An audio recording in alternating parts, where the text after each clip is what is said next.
Ang kwento ni Tomby. Ang kwentong ito ay hango sa totoong buhay. Mula ito sa isa nating tagapakinig na itago na lang natin sa pangalang Gaston. Taong 1978, Santa Cruz, Batangas. Nang mga panahong ito, kakaluwas pa lamang ni Gaston sa Maynila. Tubong antike. Pinili niyang makipagsapalaran sa syudad dahil sa hirap ng pamumuhay. Pangkaraniwang binata kung titignan. Ngunit ang katotohanan ay mula siya sa angkan ng mga manggagamot at antingero. Ang ama ay kilala bilang isang mahusay na albularyo sa lugar. Samantalang ang ina naman, mula sa lahi ng mga babaylan.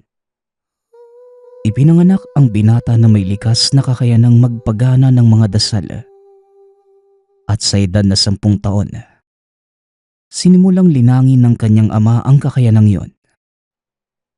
Sa edad namang 15, nakuha ni Gaston ang unang gamit.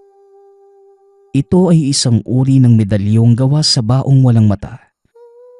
Sa pamamagitan ng kakayanang magpagana ng mga dasal, nagawa niyang palakasin ang gamit.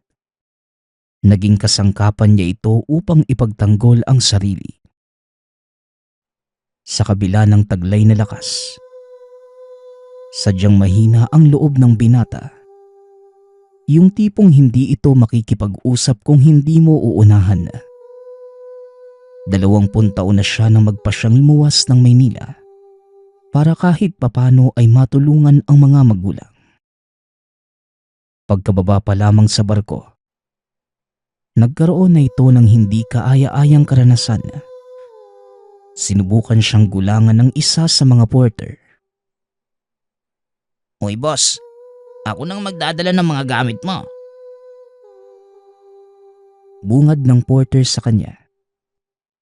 At dahil hindi naman naghihinala si Gaston, kagad niyang iniabot ang bag dito. Noong una ay mabagal lamang itong naglalakad. Pero nang makapasok sila sa mataong lugar, kagad kumaripas ng takbo ang porter.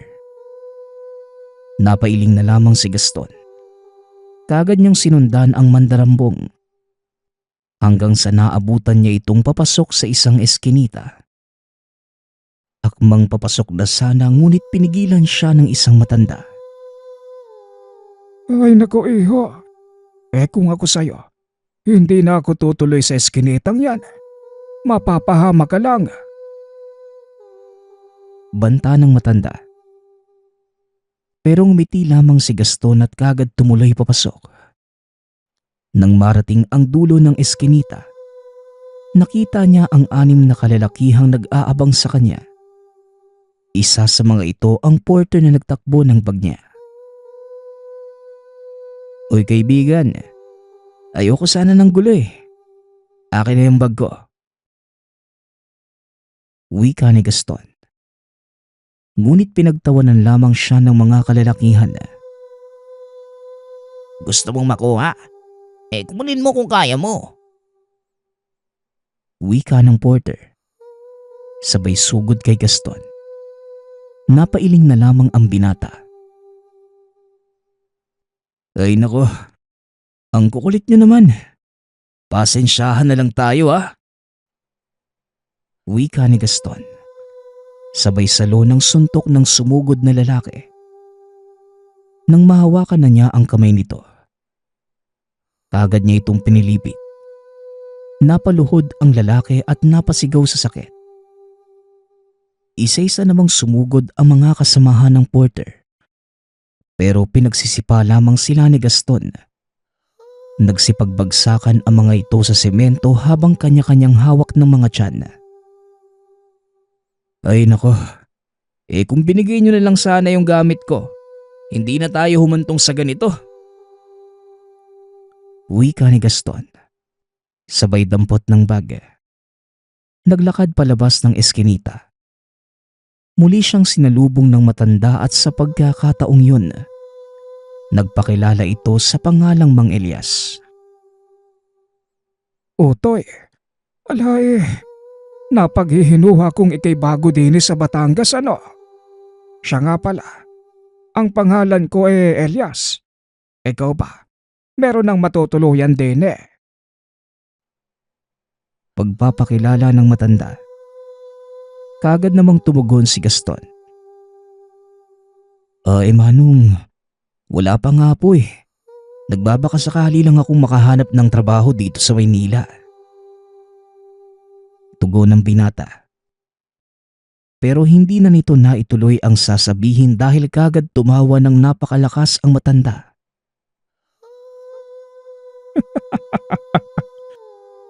Maynila ba kamo?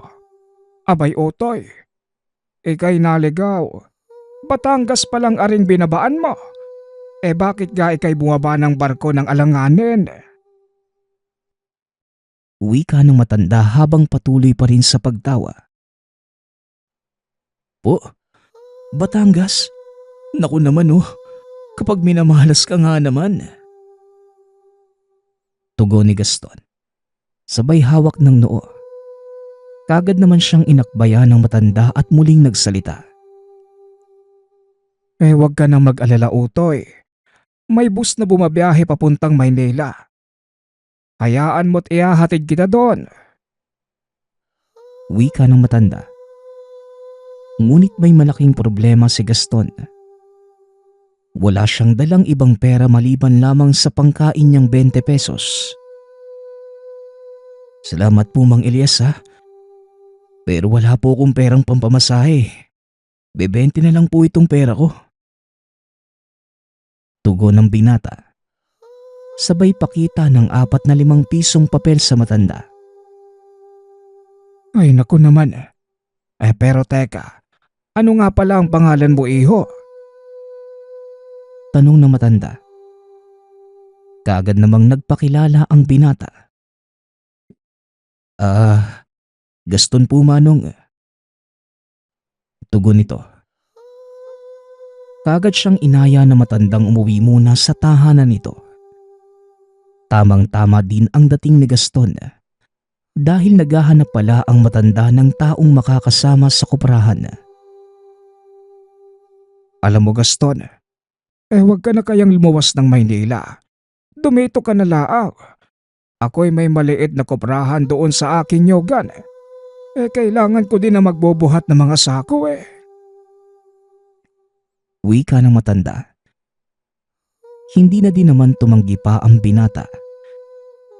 Napag-isip-isip niya na mapapagastos lamang kapag lumuwas pa ng Maynila. Samantalang dito kay Mang Elias, libre na ang tahanan at kain. May trabaho pa siya.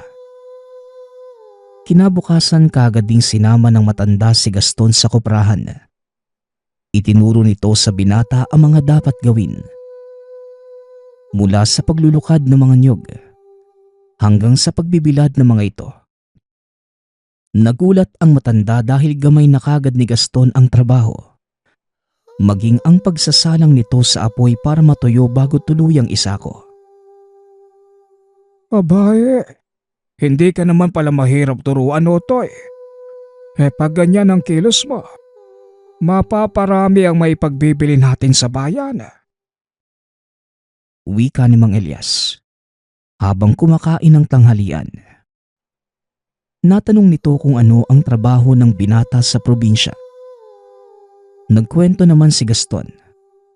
Naging magkasundo ang dalawa at dahil sa tulong ng binata, naging mas malago ang koprahan ng matanda.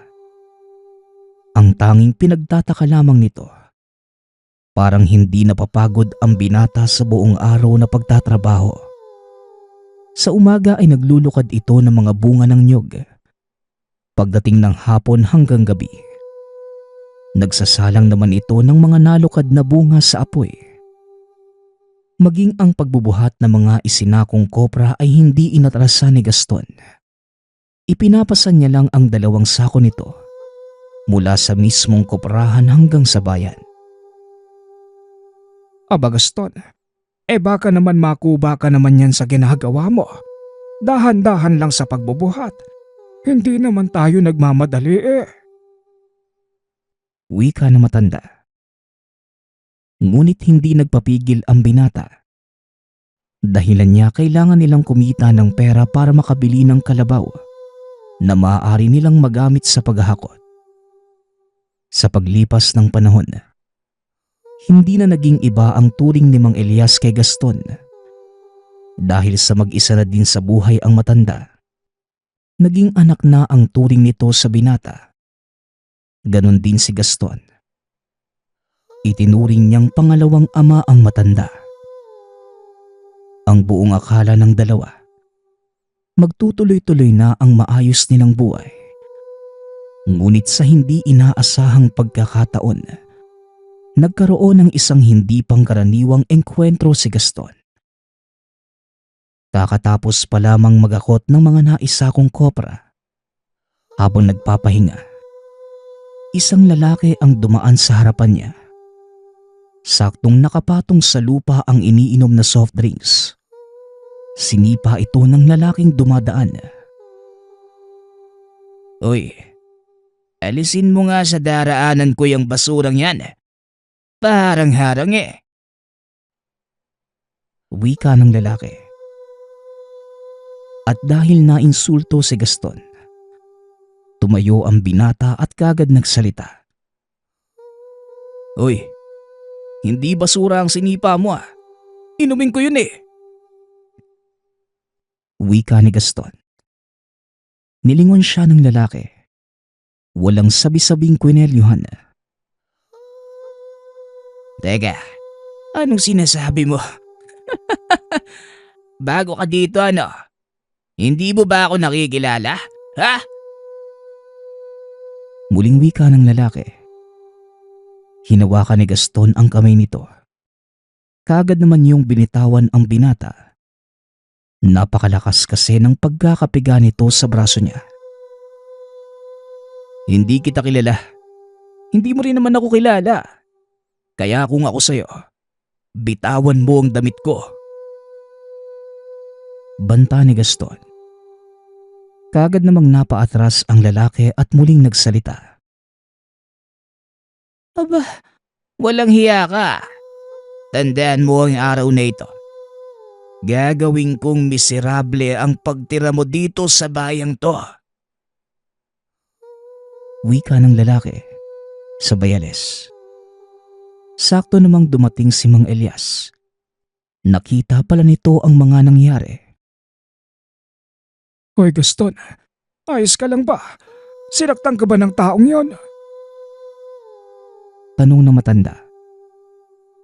"Hindi naman po, Manong. Tara na nga po. Umuwi na lang tayo." Tugon ng binata. Kagad na din silang naglakad pa uwi. Habang nasa daan, napansin ni Gaston na balisa ang matanda. Kaya naman kagad niya itong tinanong kung ano ang problema. Manong, may problema po ba? Kanina ko pa napapansin na balisa ka eh." Tanong ni Gaston. Kagad namang nagkwento ang matanda. Ayon dito, ang lalaking nakaharap niya ay si Elmer. Anak ito ng isang kilalang mambabarang sa lugar. May sabi-sabi ding mula sa angka ng mga aswang ang nanay nito. Pero imbes na matakot, natawa lamang si Gaston. "Naku Manong, kung ano man ang pinagmulan ng taong yon, hindi po ako natatakot sa kanya. Hindi niyo po na itatanong Manong, manggagamot po ang tatay at nanay ko." Wika ni Gaston. Pero hindi naman nawala ang pangamba sa matanda. Alam niyang mahihirapan si Gaston kung sakaling kalabanin niya si Elmer. Pagkarating nila sa tahanan ng matanda, kagad silang kumain at nagpahinga. Habang nakaupo sa sala si Gaston, napansin niya ang isang malaking salagubang. Tumapat ito sa ilaw ng lamparang nakapatong sa lamesa. Dali-dali niya itong hinuli at nakita niyang may nakataling sinulid sa paanan. Bilang isang anak ng manggagamot at babaylan, alam niya kung saan nanggaling ang salagubang. Mula ito sa isang mambabarang. Walang hiyang Elmer to. Tinutuon niya ang banta niya. Pwes, hindi ko siya uurungan. Wika ni Gaston. Kaagad itong naghanap ng isang bakanting garapon at sinilid ang salagubang. Inusalan niya ito ng dasal para malaman kung sino ang may gawa at matunton ang kinaroroonan. Nang matapos na siyang mag-usal, namatay ang salagubang. Napangiti na lamang ang binata dahil nalaman niyang hindi kalayuan sa kinaroroonan ang tahanan ng nagtangkang bumarang sa kanya. Dali-dali itong lumabas ng bahay. Napansin naman siya ng matanda kaya pinigilan siya nitong umalis. Hoy Gaston, abay this oras na ng gabi. Saan sa palagay mo ang punta mo? Wika ng matanda. Tumugon naman si Gaston ng, papatay lang po ako ng mambabarang manong. Dito lang po kayo. At baka mapahamak lang kayo eh. Tugon ni Gaston. Kagad na itong tumuloy sa kinaroroonan ng mambabarang. Pagkarating sa tahanan nito, narinig niya ang matinding pagsigaw. Maging ang mga sinasabi mula sa loob ng tahanan. Magbabayad sa akin na may gawa nito sa iyo, tay. Wika ni Elmer. Hindi na nagsayang pa ng oras si Gaston. Kagad niyang sinipa ang pinto ng tahanan. Nagsipagtayuan ang mga taong naroroon. Hoy, ikaw yung nakaengkwentro ko kanina sa may bagsakan ah. Ikaw ba ang may kagagawa nito sa aking ama? Tanong ni Elmer. Oo, ako nga. Sa palagay niyo, malulusotan niyo ako sa pamamagitan ng barang? Pwes, sasabihin ko sa inyo, nagkakamali kayo ng binangga. Tugon ni Gaston. Ngunit lingid sa kanyang kaalaman. Napapaligiran na pala siya ng iba pang kasamahan ni Elmer. Akmang susugod na sana si Gaston nang biglang may humawak sa paa mula ito sa silong ng bahay. Kagad naman niyang sinipa ang kamay nito. Dahilan para mabitawan siya ng kung anong nilalang na humahawak sa kanya. Nang malaman niyang may mga kalaban sa labas ng tahanan, dali-dali din itong tumakbo palabas. Sa isip niya, mas makakalaban siya ng maayos dahil malawak ang bakuran nila Elmer. Ang lakas naman ng loob mong pasukin kami sa aming teritoryo, Dayo. Ngayon, pagbabayaran mo ang kalapastanganan mo. Wika ni Elmer. Sabay senyas sa mga kasamahan. Kaagad namang nagsisugod ang mga ito. Dali-daling bumunot ng punyal si Gaston na nakasuksok lamang sa tagiliran. Inusalan niya ito ng dasal at inundaya ng saksak ang sino mang mapapalapit sa kanya. Marami-rami na din ang napipinsala ng binata. Nang bigla na lang may kumalmot sa kanya mula sa likuran. Ngunit nilingon niya lamang ito at nginitian dahil hindi man lamang tumalab ang kuko nito sa balat ni Gaston. Pasensya na. Hindi ako kayang tabla ng mga kalmot ninyo. Kakaunti na lang kayo. Kaya kung ako sa inyo, atras na lang ako. Wika ni Gaston habang hinahagis ang hawak niyang punyal. Dahil marami na din ang namatay sa panig ng mga aswang, napilitan na silang umatras. Kasama ng mga itong tumakas ang ama ni Elmer. Habang papalayo sila ay nag-iwan ang aswang ng isang babala. Hindi ba tayo tapos, Dayo? Babalik ako at sisiguraduhin ko. Ikaw ang magiging hapunan ng mga kalahi ko. Banta ni Elmer. Kagad namang tumugon si Gaston. O sige, huwag kang mag-alala. Dahil kahit saan ka pa magtago, matutuntong kita. Tugon ni Gaston. Tuluyan ang naglaho sa dilim ng gabi ang pangkat nila Elmer. Samantalang si Gaston naman, pasipol-sipol pang naglakad pauwi. Nang malapit na ito sa tahanan ni Mang Elias, nakita niyang nakaupo ang matanda sa labas ng tahanan. O Mang Elias, bakit nasa labas pa po kayo? Gabing-gabi na po ah. Tanong ni Gaston. Napangiti naman ang matanda at kagad na ding tumayo mula sa kinauupuan. Nag-aalala kasi ako sa iyo, Utoy. Mahirap kalabanin ng pamilya ng Elmer na yon. Naku kang bata ka, kainamang tapang ka din no? Tugon ni Mang Elias. Habang hawak ang ulo ni Gaston, natuwa ang matanda dahil nakauwi ito ng ligtas. Pagpasok sa loob ng tahanan, inanyayahan ni Mang Elias ang binatang uminom ng mainit na salabat.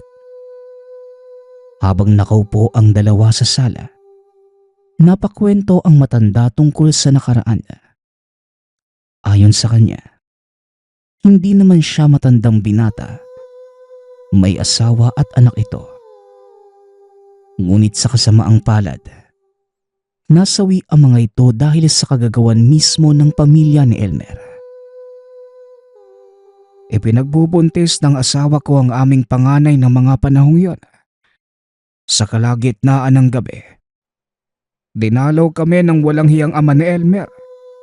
Sa hindi malamang kadahilanan, dumaing na matinding sakit ng tiyan ng asawa ko. Kalaunan dinugo. Sinubukan ko pa nga siyang isugod sa ospital. Pero huli na ang lahat. Pagsasalaysay na matanda. Kitang-kita ni Gaston na nangingilid ang luha sa mga mata ni Mang Elias. Kaya lumipat ang binata sa tabi at inakbayan ito. Dagdag pa ng matanda. Inakala niyang normal na pagkahulog lamang yun. Ngunit nang dalhin niya ito sa morgue, napag-alaman ng matanda na wala na ang sanggol na dinadala nito. Pinatay ng ama ni Elmer ang asawa at anak ko. Pero wala akong nagawa dahil hindi ko sila kayang labanan. Wika ni Mang Elias. Sa pagkakataong yon, tuluyan ng humagulgol ang matanda at pinakalma naman ito ni Gaston. Tahan na po Mang Elias. Huwag po kayong mag-alala.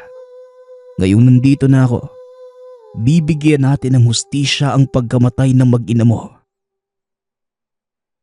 Wika ng binata. Napagtanto din ito na ang hindi sinasadya niyang pagbaba sa barko sa maling pantalan hindi isang aksidente na bunga ng pagka-ignorante, kundi ito ang kanyang misyon. Isang misyong alam niyang kaakibat ng taglay na lakas. Ipinangako ni Gaston sa sarili.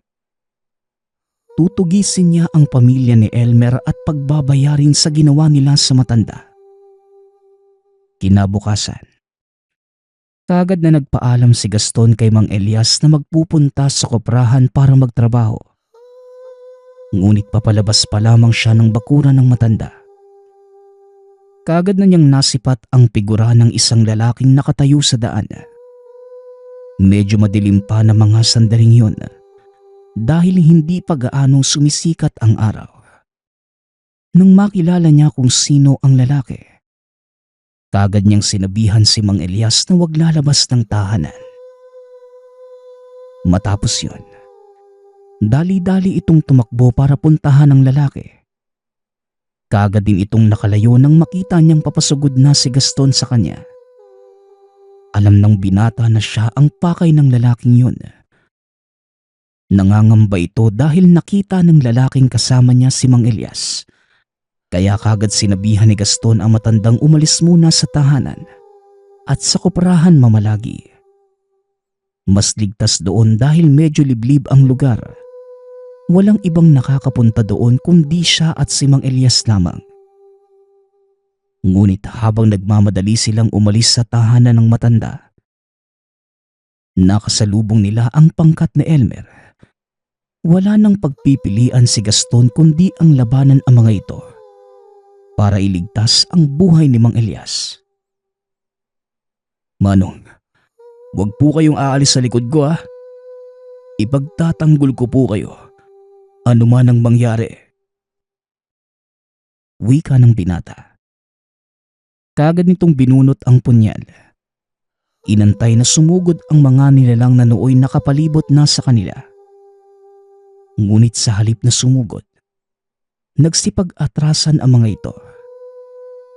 Tanging si Elmer lamang ang naiwan sa gitna. Huwag kang mag-alala Dayo. Hindi namin gagalawin ang matanda. Ikaw lang ang pakay ko at lalabanan kita ng patas. Wika ni Elmer. Sinabihan din ito ang mga kasamahan niyang huwag makikialam sa laban. Tagad namang sinabihan ni Gaston si Mang Elias na magtago sa isang puno. Sumunod naman ang matanda. Nang matiyak ni Gaston na malayo na ito sa kanya, kaagad siyang nag-usal ng dasal na pangdepensa habang hawak ang mutya ng baong walang mata. Napaluhod ang lahat ng kasama ni Elmer dahil sa lakas ng presensya ni Gaston. Maging si Elmer ay bahagya ding napaatras nang maramdaman niya ang napakainit na aura ng binata.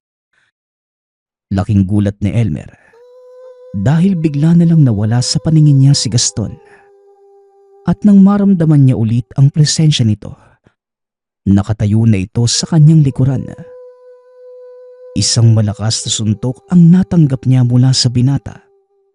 Dahilan para matumba ito at akmang babangon pa sana siya. Nang bigla itong tadyakan ni Gaston. Kitang-kita ang kakaibang panggigigil ng binata sa kanya. Sunod-sunod na suntok, sipa at hambalos ang natanggap ni Elmer mula sa binata. Hanggang sa hindi na ito makakilos, hinawakan ni Gaston ang buhok at marahang itinayo. Sabay sabing, "Hindi ang mga kagaya mo ang magpapatumba sa akin. Mapaaswang ka man o mambabarang. Hinirang ako ng Diyos na may likha. Pinagkalooban ng pambihirang kakayanan para apakan sa ulo ang mga ulupong nakagaya mo." Wika ni Gaston. Sabay gilit ng leeg ni Elmer. Nagsigawan naman ang mga kasamahan nito. Nilingon sila ni Gaston at akmang lalapitan. Nang biglang humarang ang isang matandang lalaki. Ito ang ama ni Elmer. "Tama na binata. Sumusuko na kami. Napatunayan mo na ang iyong kapangyarihan. Kung maaari, hayaan mo na kaming makalis sa lugar na ito. At kung ano man ang maling nagawa ng angkang ko sa iyo, patawarin mo sana kami." Wika nito. Kaagad namang tumugon si Gaston. "Hindi kayo sa akin dapat manghingi ng kapatawaran, kundi kay Mang Elias. Dahil sa pagpatay niyo sa pamilya niya. Kung tutusin, lahat ng dahilan nasa akin upang patayin kayo. Pero ibinibigay ko kay Mang Elias ang desisyon. Kung ano man ang maging pasya niya, kaagad ko yung susundin." Tugon ni Gaston. Lumabas mula sa pinagtataguan niyang puno si Mang Elias at sinabing, Alam mo Gaston, lahat ng nilalang ay may karapatan para sa ikalawang pagkakataon. Kung nagkamali ang isang nilalang, natural lamang yon. Walang perpekto sa mundong ito. At kung humihingi ng kapatawaran, kahit pa ito ay pinakamasamang uri, ipagkaloob mo pa rin ang pagpapatawad. Dahil dito ka lamang magkakaroon ng tunay na kapayapaan. Wika ni Mang Elias. Nagulat si Gaston nang bigla na lang magsipagluhod ang mga aswang sa harap ng matanda. Hindi lubos akalain ni Gaston na ganun kalawak ang pag-iisip ni Mang Elias, na umabot sa puntong kahit ang mga nilalang na pumatay sa pamilya, nagawa niyang patawarin. Matapos ang araw na yun, nagpatuloy ang payapa nilang pamumuhay. Mas lumago ang negosyo at lahat ng kanilang natatamasang yaman. Nagbibigay din sila ng tulong sa lahat ng mga nangangailangan. Isang bagay ang pinaka natutunan ni Gaston kay Mang Elias. Ito ang magbigay ng kapatawaran ng buong puso at walang pag-aalinlangan. At kapag ginawa mo yun, magsisilbi itong punla sa mundo na magbubunga ng kapayapaan. Sa mga darating na panahon. Ang susunod nating kwento ay mula sa isa nating tagapakinig. Naitago na lang natin sa pangalang Jeff. Taong 2000. Probinsya ng Cebu. Bukas ang pamilya ni Jeff sa mga paniniwalang espiritual. Mapakakaibang bagay, nilalang at mga kaalaman. Kaya naman sa oras na may magkasakit sa pamilya, inuuna muna itong ipatingin sa lokal na manggagamot at madalas, hindi na kinakailangang umabot sa doktor. Mulat sa pool hanggang sa kasalukuyan, may isang manggagamot na nakatawag ng pansin kay Jeff. Talagang kakaiba ang manggagamot na ito. Laway lamang ang ginagamit niya sa panggagamot ng mga pasyente. Bigla itong aagos sa bibig na matanda. Sobrang linaw at tila sariwang tubig.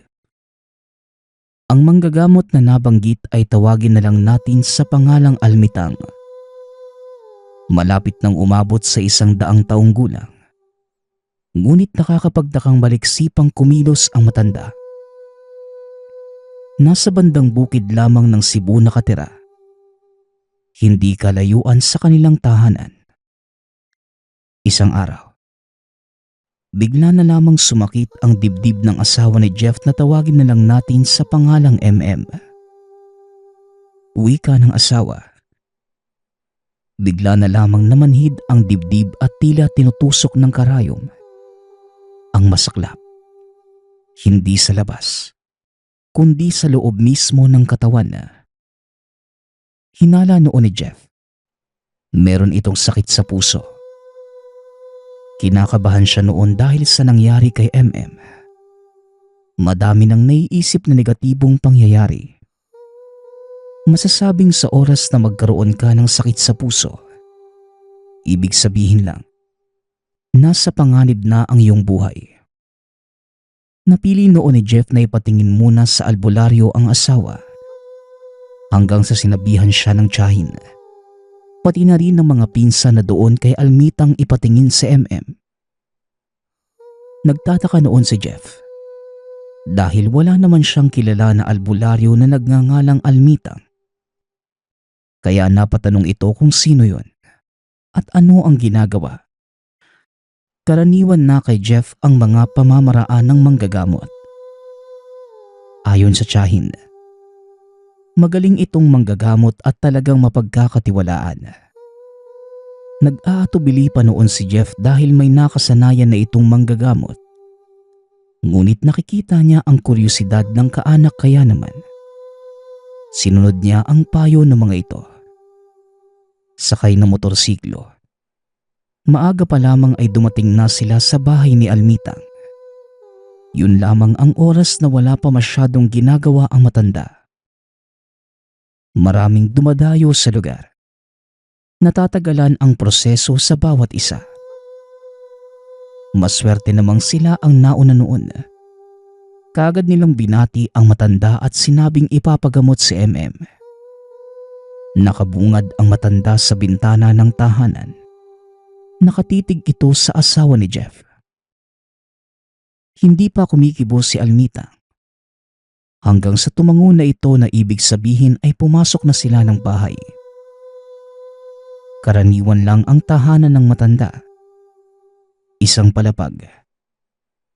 May buluwagang nababalot ng mga iba't ibang bulaklak at halamang gamot. Samantalang sa likod naman, kitang-kita nila ang malahod ng balon sa tabi ng malaking puno ng akasya. Magandang umaga po, Almitang. Sumasakit kasi yung dibdib ng asawa ko eh. Araw-araw na po itong nangyayari. Nag-aalala na po ako sa kanya eh. Bungad ni Jeff sa matanda. Ganun ba? Nakikita ko naman sa asawa mo na may sakit talaga. Maupo ka dyan na iha. Babalik din ako kagad. Tugon ni Almitang. Sinundan ito ni Jeff ng tingin kung saan papunta. Nakita niyang naglalakad ang matanda palapit sa balon. Uminto ito sa tapat. Medyo nawirduhan si Jeff sa nakita. Sapagkat yung matanda ay tila may kinakausap. Tumatango pa ito at ilang sandali lamang. Bumalik na sa tahanan. Iha. Anong araw ba sumusumpong ang sakit mo? Tanong ni Almita. Tuwing hihiga po ko. Paminsan, sa trabaho naman po, biglaan na lang pong sumasakit at nanghihina ko. Tugon ni MM. Mabuti naman. Kung sa takip silim o mula sa alas 5 hanggang alas 6, kulam yan. Pero ngayon naipaliwanag mo naman na hindi sa ganong oras. Normal na sakit yan sa katawan pero delikado. Huwag kang mandidiri, iha. Ganito talaga ang pamamaraan ko. Ipikit mo lamang ang mga mata mo at yumuko ka ng bahagya. Muling wika ng matanda. Mabilis na tumakbo sa isip ni Jeff noon kung ano kaya ang gagawin nito. At kung bakit sinabi na huwag mandidiri. Hanggang sa nakita niyang inilapit ni Almitang ang palad sa bibig. Maniwala man kayo sa hindi. Bumulubok doon ang laway papunta sa palad. Kakaiba at nakita mismo ni Jeff na hindi pangkaraniwang dura. Hindi ito malagkit at sa halip. Napakalinaw nito na tila galing sa bukal. Pinagubad ni Almitang ng pang-itaas sa MM. Kasabay ng pagkiskis ng dalawang palad ng matanda at yung laway na tila naging lana. Ilang sandali lang. Pinisil-pisil na ng matanda ang katawan ni MM. Hinilot mula balikat hanggang sa dibdib. Ayon kay Jeff, kitang-kita niya ang pagdaing na mukha ng asawa dahil sa diin ng pagkapisil sa hilot. Hindi pa doon natapos. Nakita niyang tila natulala ang manggagamot at kinakausap ang sarili. Habang si MM naman, pinagpawisan ang muka. Marahil dahil ito sa sakit na naramdaman sa paghilot. Maya-maya lang. Iho, ilaga mo ang 7 dahon ng hilbas. Ipainom mo sa asawa mo 3 beses sa isang araw. Pero hindi dapat ikaw ang kumuha ng hilbas. Pag-utos ka lamang ng kahit na sino. Basta wag kayong dalawa. Naiintindihan mo ba ako, iho? Wika ni Almitang. Opo manang, naiintindihan ko po. Tugon ni Jeff. Matapos yon, dumukot ng salapi si Jeff at inabot sa matanda. Ngunit hindi kumibo si Almitang at hindi siya nilingon. Nang akmang ilalagay na lang sana ni Jeff ang hawak na pera, saglit itong napahinto. Hindi ako tumatanggap ng kapalit sa nagawa ko. Maraming salamat, iho. Pero sa tingin ko mas magagamit mo yan. Wika ni Almitang. Hindi na nagpumilit pa si Jeff. Nagpasalamat na lamang at kagad na silang umalis sa lugar. Habang nasa motor, sinabi ni Jeff na didiretso na sila sa ospital para kahit papano masigurado ang lagay ng asawa. Pero, Jeff, huwag mo na akong dalhin doon sa doktor. Nawala na yung pagbigat ng katawan ko eh. Bukas na lang siguro. Wika ni MM. Sigurado ka? Teka, baka naman sumpungin ka ulit ha? Pag-aalala ni Jeff. Pero iginiit ni MM na talagang maayos na ang pakiramdam. Pagkarating nila sa tahanan, nag-utos si Jeff sa pamangkin na kumuha ng dahon ng hilabas. Matapos yun, nilaga ito ni Jeff at yung sabaw ay pinainom kay MM. Isa noong matapos itong makapagtanghalian, sunod ay matapos makapaghapunan, at ang huli ay bago matulog. Maniwala man kayo sa hindi, nang gabing yun ay walang daing na inireklamo si MM. Mahimbing itong nakatulog at hanggang sa pagising sa umaga, naglaba pa ito ng sangkatutak. Sobrang nagulat si Jeff sa nakita sa asawa. Napakasigla nito at hindi makikitaan at tinamaan ng sakit. Noong may sakit si MM, naantala ang trabaho niya dahil doon. Pero na mga sandaling yun, tila nanumbalik ang buong lakas ni MM. Tinanong muli ni Jeff kung meron pa bang sakit sa katawan ng asawa. Wala na. Napakasarap nga ng tulog ko kagabi. Nga pala, mag-almusal ka muna. Wika ni MM. Hindi nakapagsalita si Jeff ng mga sandaling yun. Napatango na lamang ito dahil sa mga katanungan sa isipan. Sa pagkabagabag, lumapit siya sa ina na tawagin na lang natin sa pangalang Nanay Kusing at nagtanong, Nay, kilala niyo po ba yung manggagamot na si Almitang? Kasi po, di ba may sakit si MM? Tingin ko, gumaling na kaagad siya eh. Ginamot po siya ni Almitang. Wika ni Jeff. Ganun ba? Abay maraming salamat. Si Almitang pala ang pinuntahan niyo. Si Almitang anak. Kilala yan na napakagaling na manggagamot. Kaya nga lang, hindi ko nasubok na pumunta sa kanya maliban na lamang sa tiyahin mo. Tugon ni Nanay Kusing. Sa pagpapatuloy ng mga salaysay ng ina, si Almitang noong pagkadalaga, nagkaroon ng malubhang sakit na hindi matukoy ng kahit sinong doktor.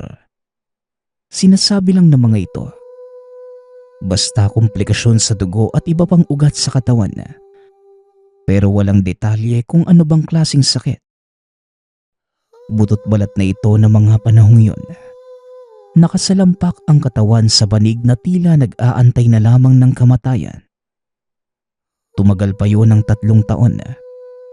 Ngunit habang tumatagal, lalong lumalala ang sakit ni Almitang. Habang ang mga magulang naman niya noon, unti-unti na lamang tinanggap ang kanyang kahihinatnan. Hanggang sa isang hapon, biglang nagsalita si Almitang at nagpatulong sa ama.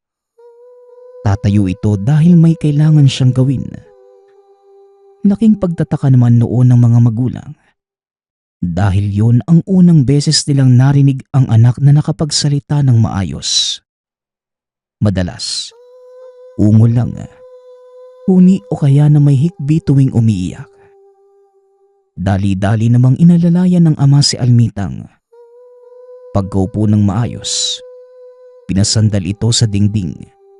Nagmistulang alambring nakabaluktot ang katawan sa sobrang payat. Ano anak? Ano nga ang gagawin mo? Kaya mo ba anak? Tanong ng tatay ni Almitang. Ang sabi naman niya ng mga sandaling yun, Hayaan na lang muna siyang nakasandal.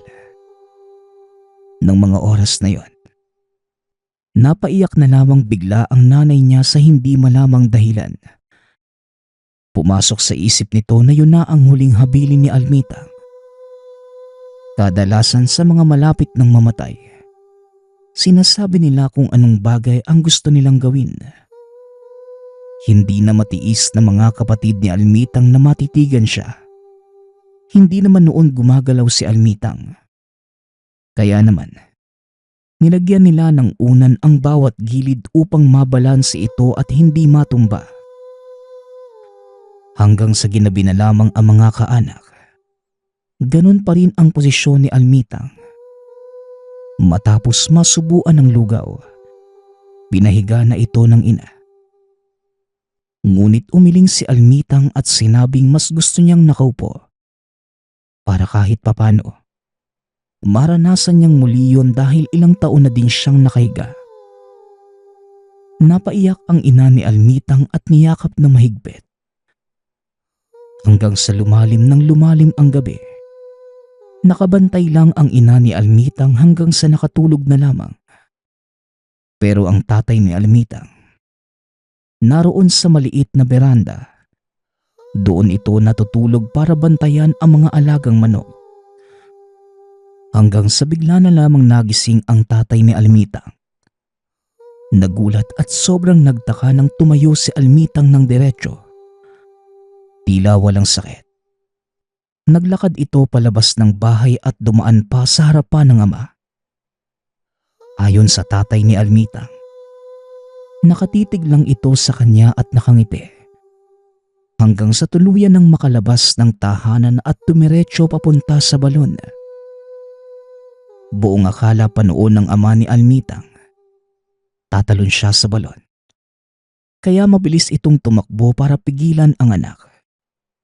Subalit huminto si Almitang at umupo sa gilid ng balon. "Huwag kang mag-alala, tay. Magpahinga ka lang po at matulog ulit. Pangako, walang mangyayari sa akin. Gusto ko lamang maglakad-lakad." Wika ni Almitang. Napakakalmado ng muka. Nanatiling nakangiti at hindi mo makikitaan ng problema. Hindi din halatang may sakit kahit payat pa rin. Dahil sa naipakita ni Almitang sa ama, tumango na lamang ito at bumalik sa tahanan. Kinabukasan, nakita ng mga magulang na nakahiga na si Almitang sa katre. Pero himalang masigla ito at malaya nang nagagawang umupo at tumayo. Sobrang saya ng mga magulang ni Almitang. Inisip nila na baka gumaling na ang anak. Mas lalo silang sumaya nang lumakas na itong kumain at kaya nang nguyain ng ulam. Hanggang sa lumipas ang ilang mga araw, unti-unti nang nanumbalik ang katawan ni Almitang. Pero malaki ang pinagbago ng ugali nito. Kung noong walang sakit, maingay, makulit at malikot, ngayoy tahimik, seryoso at napaka-misteryoso. Bigla na lamang itong nawawala at babalik. Pero hindi nila alam kung saan galing. Hindi naman din nagsasabi si Almitang. Isang araw may kapitbahay silang nagkasakit. Bata na nasa 7 taong gulang. Walang pera kaya hindi madala sa doktor at sa mga manggagamot lamang inilalapit. Hindi ito gumagaling at ayon sa nalaman nila, kinukulam ang may sakit. Hindi mapakali si Almitang. Panay ang bulong nito sa sarili na nais niyang tulungan ang bata. Kaso ang sabi naman ng ina, ano bang maitutulong ni Almitang sa bata? Hanggang sa nagpumilit na si Almitang, sinamahan naman siya ng ama papunta sa tahanan ng batang may sakit. Malapit lang naman ang tahanan. Lupain lamang ang pagitan kaya madali silang nakarating. Sumakto namang may albularyo at nasa proseso ng panggagamot. Lumapit si Almitang sa albularyo. Maaari po bang ako ang gumamot pagkatapos ninyo? Wika ni Almita. Nanlaki ang mga mata ng manggagamot na tila nagalit sa ginawa niya. Kaya tumango na lamang si Almitang para makaiwas na may makapansing iba. Tahimik na naupo sa gilid si Almitang hanggang sa natapos na yung manggagamot at sinabing hinahayaan na niyang gamutin ng dalaga ang bata. Niluwagan nito ang mga orasyon para hindi sila maglaban sa gitna ng katawan ng pasyente. Nga pala, ang proseso sa panggagamot. Kapag nilipat mo ito sa ibang albularyo, kailangang magpaalam ka muna sa nauna. Iniiwasan nitong mas lumala ang sakit lalo na't may mga orasyong nilagay. May magkakaibang orasyon ng bawat isa. At maaaring hindi ito akma at lalo lang mapahamak ang pasyente. Kaya kailangang tanggalin muna ng nauna ang orasyon bago pumasok ang isa. Yun nga ang ginawa ng isa pang manggagamot. Pero akala niya, mag-oorasyon din si Almitang. Ngunit hindi. Hinawakan lamang ni Almitang ang katawan ng bata. Dinuraan ang kamay at pinahid.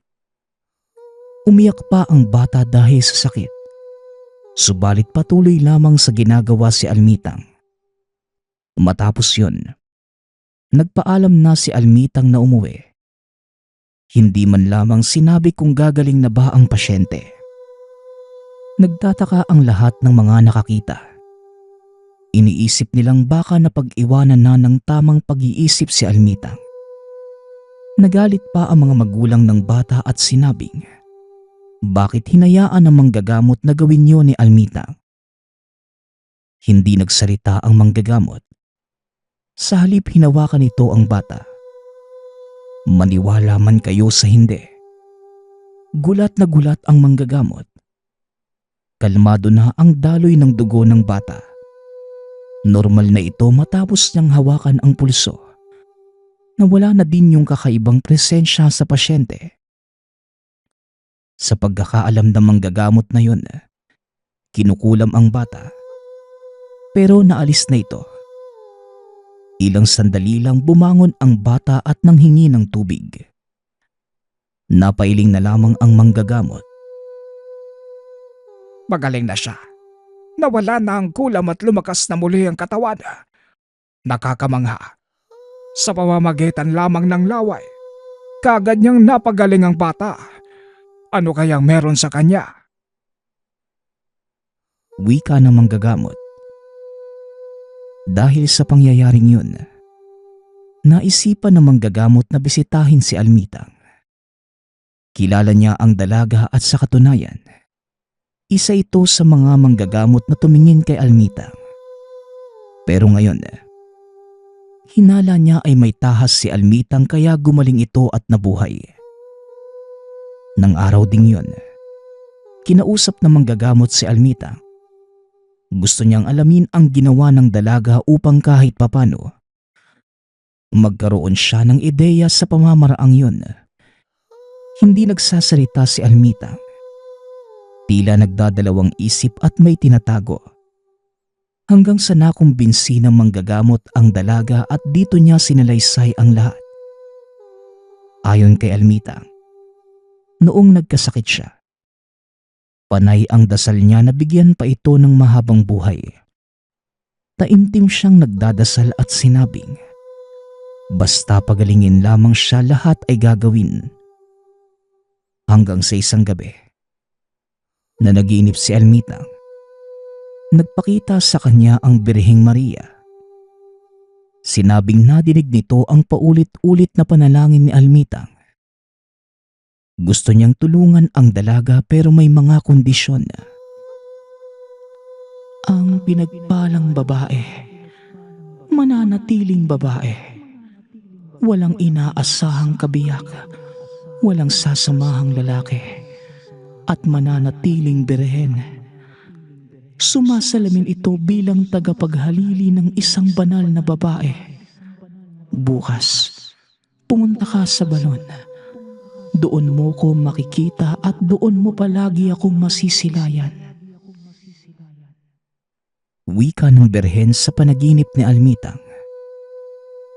Pagkagising kinaumagahan, yun na ang mga sandaling gusto niyang bumangon sa pagkakahiga. Maski siya noon, hindi makapaniwala kung bakit nagawa niyang tumayo. Alam niya sa sariling may gumagabay sa kanya. Noong magkausap sila ng berhen, dinagdag pa nito na ang balik sa pagtulong sa kanya ay pagtulong din sa iba. Kung sakaling suwayin ni Almitang ang mga kaukulang patakaran, babalik muli ang sakit ng dalaga. Dagdag pa ng Birheng Maria, ang pagtulong sa kapwa ay hindi kailangan ng kapalit. Sapat na ang buhay na idinugtong para sa kanya. Tumango lamang si Almitang at pinanumpaan ang lahat ng mga utos. Dahil halos araw-araw siyang ginagamot noon, ang pagdura lamang ang nagaya niya sa mga albularyo. Ito ang pakiramdam niyang pinakamabisa. Kaya naman dura din ang ginamit niya. Nagtaka din siya noon nang gamutin niya ang bata. Doon mas tumakas ang pag-agos ng laway. Marahil yon ay sinasakyan ng gabay. Ayon na din sa sariling kagustuhan. Hindi makapaniwala noon ang manggagamot pero napagtanto sa sarili na maaaring totoo dahil talagang patay na dapat si Almitang. Ngunit himala itong nabuhay. Marami akong narinig na kwento sa tahas ng berhen. Pero sa'yo ko lang nakita ang lehitimo. Akala ko pa naman, mga orasyon, pero gabay mo pala ang Birheng Maria. Ipagpatuloy mo lang ang panggagamot. Tuturuan din kita ng mga orasyon. Nakakabilib talaga ang kapangyarihang gabay mo. Akalain mo yon. Wika ng manggagamot. Mula noon, nagsimula ng manggamot si Almitang. Dumami ng dumami at halos lahat ay napapagaling niya. May manliligaw pa noon si Almitang, pero sinasakyan lamang ng dalaga. Hindi pinapatulan ang pag-aalok nito sa kanya.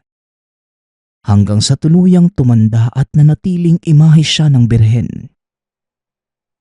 Walang mansya. Hindi sumalungat sa tungkulin at binitawang mga salita. Naniniwala naman si Jeff sa mga salaysay ng ina, sapagkat nakita niya mismo ang pagpunta ni Almitang sa balon.